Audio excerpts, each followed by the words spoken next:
सत्यशोधक Shivkranti TV news. ज्याची कोणी दखल घेत नाही अशा अन्याय, अत्याचार, भ्रष्टाचार, बेकायदेशीर काम होत असेल तर त्याची बातमी, आपल्याकडील विशिष्ट बातम्या, लेख, काही गुणीजन गुणवंत यांची यशोगाथा, समाज उपयोगी मार्गदर्शन, लेख, नोकरी विषयक बातम्या, वाढदिवस, रौप्य महोत्सव, सुवर्ण महोत्सव, अमृत महोत्सव, उद्योगधंद्यांचं उद्घाटन, यशस्वी उद्योगाची माहिती तसंच जाहिराती न घाबरता न लाजता आपले लिखाण पाठवा। आपल्या बातम्या निर्भीडपणे प्रसिद्ध केल्या जातील।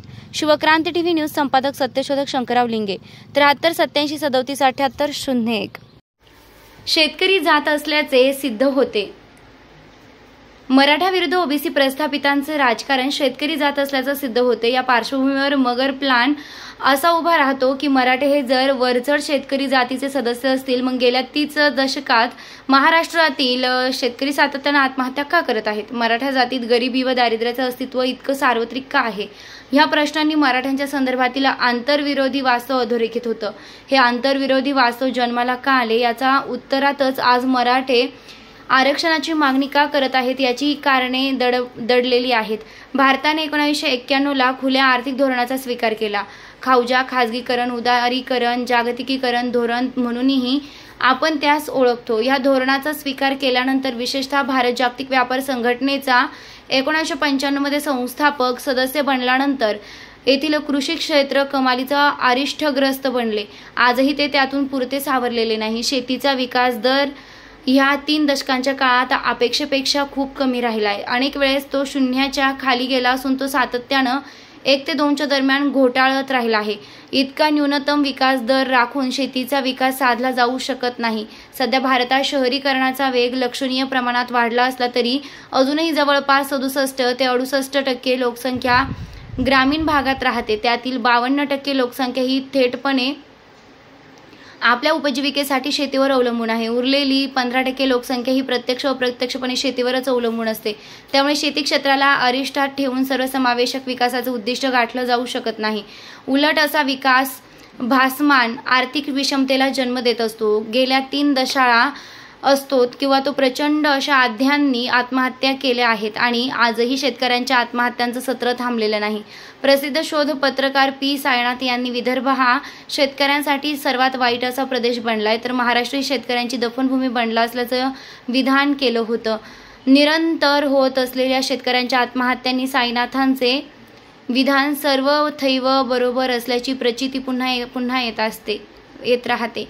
पहिली नोंदविण्यासारखी बाब म्हणजे आज देशातील शेतजमिनीच्या सरासरी धारण क्षेत्राचा आकार 1 हेक्टरच्या न्यूनतम पातळीला आला आहे। म्हणजेच मराठा ही वरचढ शेतकरी जात असली आणि तिच्याकडे महाराष्ट्रातील मराठा विरुद्ध ओबीसी प्रस्थापितांचं राजकारण, बहुसंख्य शेतजमिनीची मालकी असली तरी मराठ्यांकडील शेतजमिनीचे मोठ्या बहुसंख्य शेतजमिनी होऊन तिचे विभाजन व आपण धन आले आहे।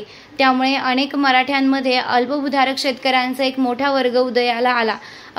एका बाजूला शेतजमिनीचे मोठे क्षेत्र असणारा तालुका व जिल्ह्याच्या आहारात जोडधंदे असणारा, राजकीय लागेबांधे असणारा नगरसेवक, पंचायत समिती, जिल्हा परिषद सदस्य यांच्याशी सोयरिकीचे संबंध असणारा वर्ग मराठा जातीत असतो आणि दुसऱ्या बाजूला अल्पभूधारक तुटपुंज उत्पन्नावर जगणारा, शहरात मिळेल ते काम करणारा असा वर्ग मराठा जातीत दिसून येतो। मराठ्यांच्या एकूण लोकसंख्येत ह्या साधारण मराठ्यांची संख्या एकूण मराठ्यांच्या तुलनेत अल्प असली तरी तिचा आपल्या जाती सदस्यावरील व एकूणच महाराष्ट्रातील राजकीय, आर्थिक व सामाजिक प्रक्रियांवर प्रभाव लक्षणीय आहे। मराठ्यांमधील हे वर्ग स्तरीकरण मराठा जातीचे वास्तव बनल्याचं उघडपणे प्रत्ययास येते।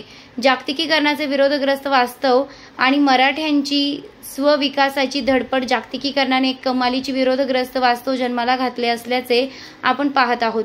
चकचकीत व गुळगुळीत रस्ते, त्यावर धावणाऱ्या मोठ्या 4चाकी गाड्या, मोठमोठे मॉल्स, आकर्षक व मनाला भुलवणाऱ्या मोहमयी क्रय वस्तूंनी भरलेल्या बाजारपेठा, मोबाईल फोन्स, टीव्ही, चांगल्या वस्तू, 1+ 2 BHK फ्लॅट, IT क्षेत्रातल्या तथाकथित आकर्षक पॅकेजेसच्या व मध्यमवर्गीयांचे स्वप्न बनलेल्या नोकऱ्या, शेअर बाजारातील गुंतवणूक ह्या विकासाच्या मानक बनल्या आहेत।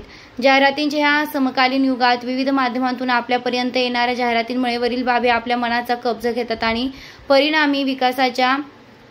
परिणामस्वरूप विकासाच्या ह्या दुनियेचा भाग बनण्यासाठी प्रत्येकजण धडपडतो आहे, अविश्रांत पळतो आहे।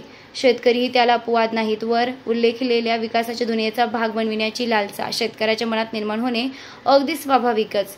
कोणालाही स्वतःच्या कुटुंबाचा विकास व्हावा वाटतो. शेतकरी स्थूलमानाने 2 पद्धतीने स्वतःच्या प्रगतीचा विचार करत असतो. एक म्हणजे स्वतःच्या शेतजमिनीचे उत्पन्न वाढविणे आणि 2 आपल्या मुलांना चांगले शिक्षण देऊन त्यांना चांगल्या नोकरीला लावणे. शेतीतून चांगले उत्पन्न मिळवण्यासाठी नगदी पिके घेणे, चांगली आदाने वापरणे तसेच सिंचनाची म्हणजेच पिकांना पाण्याची सोय. मराठा विरुद्ध ओबीसी प्रस्थापितांचं राजकारण.